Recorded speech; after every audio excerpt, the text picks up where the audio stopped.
Bueno, estamos listos para continuar nuestros estudios acerca de la doctrina de la iglesia, eclesiología y las implicaciones prácticas para el ministerio pastoral y de la iglesia. Y hoy vamos a darle continuidad al tema de la iglesia después de haber considerado ya varios subtemas importantes. Para eso voy a compartir mis apuntes aquí con mis compañeros, mis amigos pastores, y vamos a hacer un breve repaso. Hasta este punto ya hemos visto la esencia y el origen de la iglesia, la composición de la iglesia, el gobierno de la iglesia, la naturaleza de la iglesia, los propósitos y la misión de la iglesia.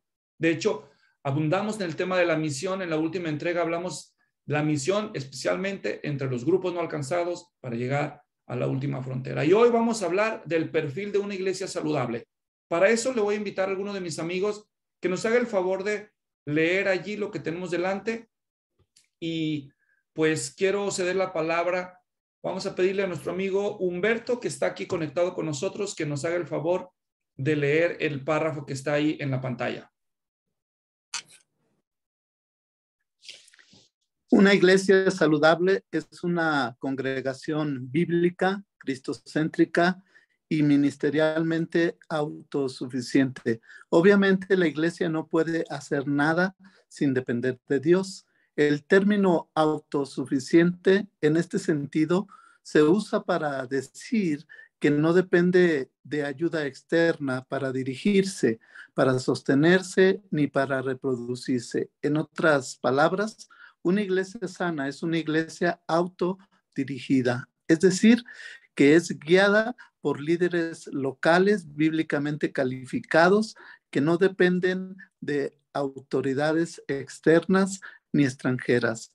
Es también una iglesia autosostenida, una iglesia capaz de financiar su ministerio sin dependencia económica externa, una iglesia autopropagadora es una iglesia capaz de cumplir la gran comisión en toda su expresión, haciendo discípulos, planeando iglesias, plantando iglesias y enviando misioneros sin depender de ayuda externa.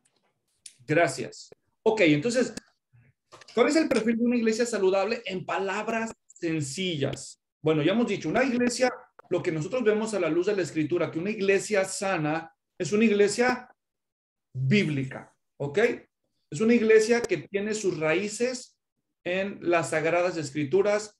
La base de su fe y de sus ejercicios son las sagradas escrituras judeocristianas, la Sagrada Biblia, pero no solo es una iglesia bíblica de convicción, es una iglesia cristiana, es una iglesia que Cristo tiene un lugar central en como una expresión de lo que vemos en las escrituras. Entonces, es una iglesia cristocéntrica, bíblica, y también es una iglesia, digamos que así, autosuficiente ministerialmente hablando.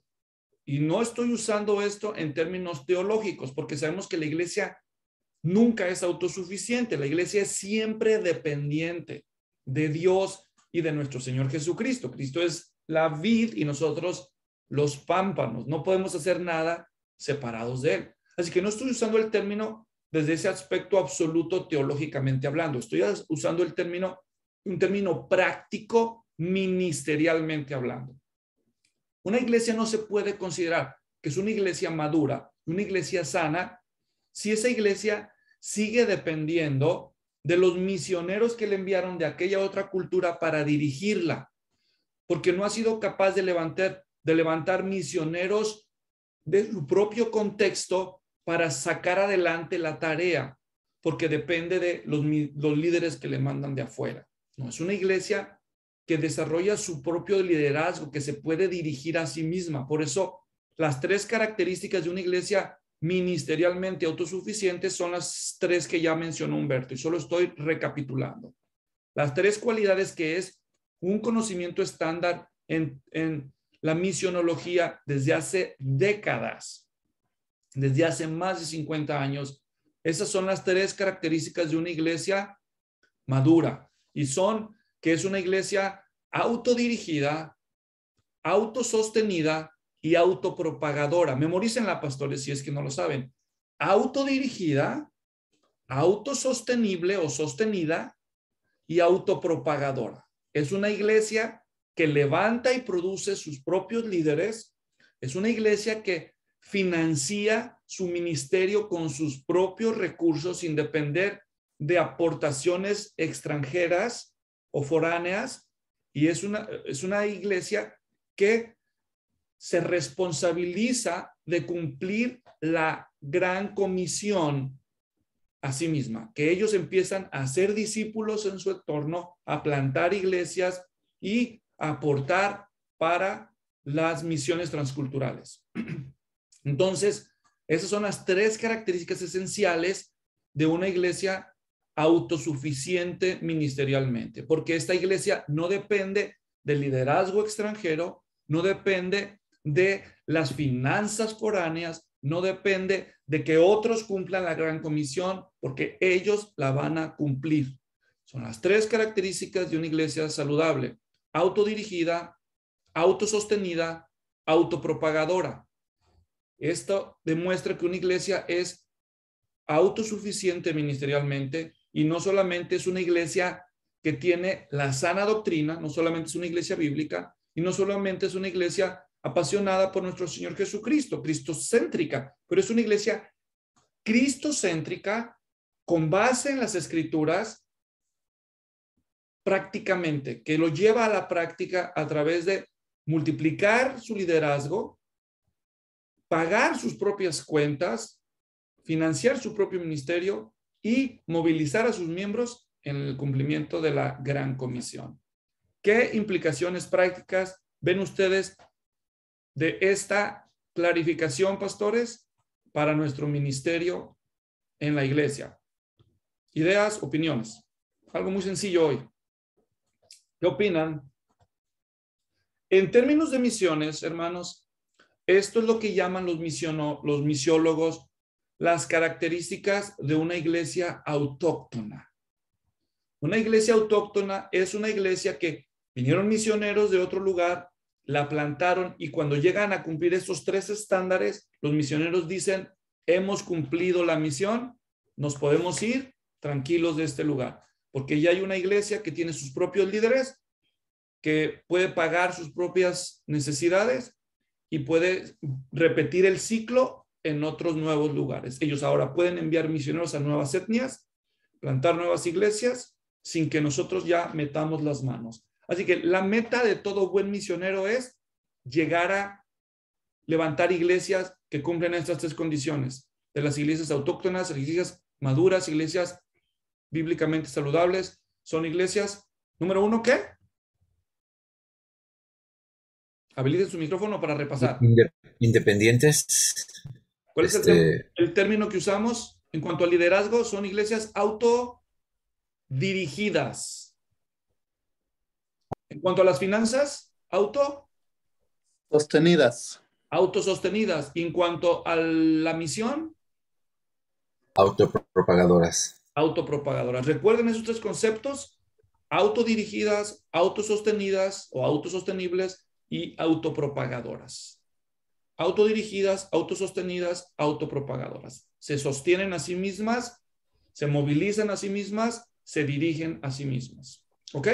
Muy bien. ¿Opiniones, comentarios? ¿Cómo está tu iglesia? Pregúntate, ¿qué tan bueno estoy yo? Estoy armando mi estrategia para levantar liderazgo local. Estoy concientizando y movilizando y encontrando mecanismos para que la iglesia pague sus propias cuentas, mantenga sus propios líderes, movilice sus propios miembros en el cumplimiento de la misión. Y tercero, ¿estamos haciendo discípulos? ¿Estamos haciendo discípulos en todas las naciones? ¿Estamos plantando iglesias? ¿Estamos participando del cumplimiento de la misión transcultural? Ese es el reto que tenemos nosotros. Bueno, opiniones. ¿Qué piensas, A.B.? Tú que eres un líder en formación y que trabajas con jóvenes, ¿qué piensas al oír esto? ¿Cómo te sirve? Pues al igual, al dar ejemplo, también prepararme, porque es algo que como ahorita estoy como, se puede decir, el líder viendo a Jesse y a Lupe, porque no siempre van a estar aquí. Entonces, ¿qué va a ser de esa iglesia en ese futuro. Entonces, de seguir haciendo ese trabajo, mantener esa misma mentalidad y seguir enseñando a los jóvenes de esa temprana edad de cómo deben de estar listas. Muy bien, muy bien. Ese es el reto y ustedes han sido un buen ejemplo, pues tú mismo eres fruto del trabajo en la iglesia y ahí estás ya sirviendo entre los jóvenes, y Lupe también sirvió en los jóvenes por años y ahora está pues siendo uno de los pastores en la iglesia, y algunos de los otros que fueron pastores con ustedes ya son misioneros allá donde están. Santiago, que está aquí con nosotros, pues también está, después de ser miembro ahí en Emmanuel, está ahí ya plantando y estableciendo la iglesia Torrefuerte en La Luz, Michoacán. O sea que ustedes son un buen ejemplo de una iglesia autodirigida, autosostenida, autopropagadora. Entonces debemos hacer conciencia nosotros, hermanos, porque nuestra tarea no solamente es predicar los domingos, aconsejar a los emproblemados, evangelizar al vecinito, ¿verdad? Sino es construir una estrategia que nos va a conducir a nosotros a ser pues una iglesia saludable.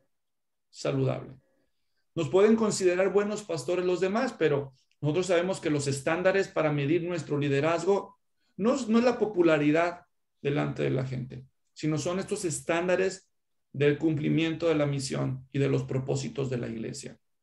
Así que esto nos debe de servir. Ya a estas alturas hemos hablado, por ejemplo, en el tema que vimos, los propósitos de la iglesia, y luego en el tema de la misión de la iglesia, en todos los alcances. Y ahora esto nos debe ayudar a tomar decisiones muy estratégicas cuando personas llegan para invitarnos a participar de ciertos eventos, proyectos y presupuestos, porque nosotros tenemos muy claro lo que hacemos. ¿Me entienden? Les voy a dar un ejemplo muy relevante de lo que está pasando ahorita. Ahorita está en boga en muchos círculos lo que se llama la teoría racial crítica. Teoría racial crítica. La teoría racial crítica, ¿cuántos de ustedes han oído ese término? ¿Algunos de ustedes? Bueno, la teoría racial crítica es un movimiento teológico y filosófico. Empezó como un movimiento social, filosófico y brincó a la teología. Entonces, la teoría racial crítica dice que la discriminación es un problema endémico de la cultura norteamericana. Entonces, la teoría racial crítica dice que el racismo está institucionalizado. Es decir, que las instituciones de la cultura norteamericana son racistas por diseño. Por lo tanto, se tiene que liberar ese esquema racista institucionalizado. Entonces, ellos están haciendo protestas para que se incluyan específicamente a los afroamericanos mayormente en cualquier esfera de privilegio o de influencia. Es decir, no hay afroamericanos proporcionalmente hablando como maestros de las universidades porque hay racismo. No hay suficientes políticos afroamericanos porque hay racismo. No hay suficientes pastores afroamericanos porque hay racismo en los seminarios o en las iglesias o en las denominaciones. Entonces, esto se ha llevado a extremos inconcebibles. Entonces, han personas dicho, por ejemplo, que la iglesia ahora tiene que pedir perdón por ser racista, por haber sido cómplice del racismo. ¿Ha habido eso? Sí ha habido en el pasado, sí. En el pasado la iglesia, pero hubo ramas de la iglesia racistas y hubo ramas que lucharon en contra del racismo. Pero ahora ha venido a estar en boga esta teoría racial crítica en algunos seminarios teológicos, y ahora tenemos gente que está haciendo, por darles un ejemplo, en varias ciudades del país se han hecho marchas invitando a los pastores a que se arrodillen y le pidan perdón a los afroamericanos por haber sido cómplices del racismo. Y se cree que a menos que la iglesia no haga esto, no va a haber reconciliación racial y la iglesia no va a ser vista con buenos ojos cuando cumpla sus funciones dentro de las comunidades. lo cual es bíblicamente insostenible.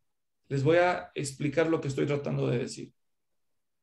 La misión de la iglesia no es la reconciliación racial.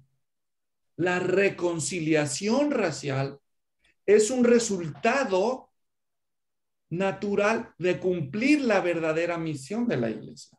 Cuando la iglesia cumple la misión adecuadamente, un resultado casi automático es reconciliación racial, pero la iglesia no procuró la reconciliación racial como una prioridad, sino la predicación del evangelio y la instrucción de los discípulos. Cuando ellos ven que Cristo de ambos pueblos hizo uno, que ya no hay judío ni gentil, bárbaro ni escita, varón o mujer, sino que somos todos en Cristo, una sola familia y un solo cuerpo, entonces no hay por qué luchar más y no tenemos por qué ir a pedirle perdón a las culturas. Tú nunca vas a ver a Pablo llegando a Éfeso a pedirle perdón a los griegos porque los judíos habían sido racistas. No, lo que Pablo llegó a hacer es a predicar el evangelio, tanto a judíos como a griegos. Y en la iglesia, es a través de sus escritos como Efesios, enfatizar la unidad de la iglesia, o en Romanos 14 y 15, o en Primera de Corintios 10, pasajes en donde hablan de que la aceptación dentro de la iglesia es un imperativo, porque en Cristo no hay distinción, pero no fue una prioridad, sino que fue una aplicación del evangelio dentro de la iglesia. ¿Qué caso tiene que yo le pida perdón a los afroamericanos? No vaya a ser que me digan, como nos dijeron algunos pastores afroamericanos, nosotros no los queremos perdonar. Ahora, entonces, ¿qué vamos a hacer? Hicimos marchas para pedirles perdón. A ellos no les importa que les pidamos perdón. No les importa en lo más mínimo a muchos de ellos. Ahora hay teólogos afroamericanos y filósofos afroamericanos que están diciendo la teoría racial crítica son patrañas. Ellos mismos, los mismos afroamericanos, están diciendo algunos, si no hay suficientes académicos afroamericanos, no es por racismo, porque aquí estoy yo soy académico y soy afroamericano. ¿Sabes por qué no hay suficientes académicos afroamericanos? ¿Por qué? Porque no quieren estudiar muchos afroamericanos. Las oportunidades están para el que las quiera tomar. Entonces, si sacas un promedio bajo y no te admiten en las universidades más académicas, no es culpa de tu color, mijito, es porque no quisiste estudiar. Porque pudiste estudiar igual que otros. No, pero es que las condiciones económicas son las más adversas. Sí, pero el hecho de que ya hayamos tenido un presidente afroamericano en este país es una demostración que sí se puede hacer. Que está más difícil, no lo dudamos. Pero esto no solo aplica a los afroamericanos, también a los hispanoamericanos, a los latinos que nacen y crecen en Estados Unidos. Proporcionalmente hay más dificultades, sí, pero no son sistémicas, no es un racismo sistémico, no está enraizado en los sistemas y las instituciones americanas, es una falacia. Estos son movimientos minoritarios ideológicos que aprovechan la ocasión de lo que pasó con George Floyd y los abusos que muchos policías han cometido contra los negros para filtrar sus ideales y movilizar a las masas para su propio beneficio bajo excusas filosóficas, y la gente, sin informarse, no se da cuenta que realmente nada más está haciendo parte del soporte a ideologías que nada tienen que ver con la realidad y con la Biblia. Pero hay que tener mucho cuidado, pastores. Por eso es de crucial importancia que nosotros como líderes entendamos la eclesiología, comprendamos bien los propósitos por los cuales la iglesia existe, cuál es la misión de la iglesia y su prioridad, y entonces a través de eso tomemos decisiones estratégicas en relación a los movimientos que van surgiendo a lo largo de la historia. Pero es importante tener bases claras y firmes. Bueno, eso fue un ejemplo nada más. ¿Estamos claros? Bien. Bueno, pues amigos, hemos terminado aquí la exposición del perfil de una iglesia saludable. Vamos a dejar aquí el tema. En la próxima continuaremos hablando acerca de la vocación de la iglesia y luego de la membresía de la iglesia, pero esos temas van a tener que esperar hasta la próxima. Aquí nos detenemos en nuestra exposición el día de hoy. Ha sido un gusto verles.